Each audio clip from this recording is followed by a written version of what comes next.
Let's talk about pedaling in an intriguing romantic work by Kalinnikov. The piece is called Chanson Triste. The damper pedal is on the right. The sostenuto pedal is in the middle, and the una corda pedal is on the left. So will we say those pedal names again? The damper pedal on the right, sostenuto pedal in the middle, and the una corda pedal on the left. The damper pedal sustains sound, and as Chopin said, is the soul of the piano. The damper pedal lifts all of the dampers, allowing the strings to ring. This pedal allows the sound to continue even when the fingers lift off of the keys. The una corda pedal, or one-string pedal, is often called the soft pedal. This pedal shifts the keyboard action so that the hammers strike only 2 of the 3 unison strings in the treble range, and only 1 of the 2 unison strings in the bass and tenor range. Thus, the volume is reduced. Consider the sound that it creates like a mute.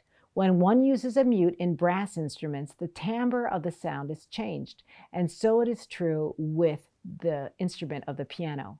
It's important not to use the so-called soft pedal every time one should play more quietly. Pianists should learn how to play piano and all of its gradations all the way through pianissimo without using this pedal. Otherwise, it's just a cop-out. Then, only use the una corda pedal when one wishes for a different timbre. I should mention that this occurs on grand pianos, but not upright pianos. The sostenuto pedal will sustain only those tones which are sounded by the keys already being depressed. It is especially effective for pedal points. Kalinnikov was a Russian composer who wrote this work somewhere between 1892 and 1893, before his passing in 1901. He died at the age of 35. Unfortunately, he left this earth too soon, or else he would have been as famous as other Russian greats, such as Tchaikovsky, Rachmaninoff, or Rimsky-Korsakov.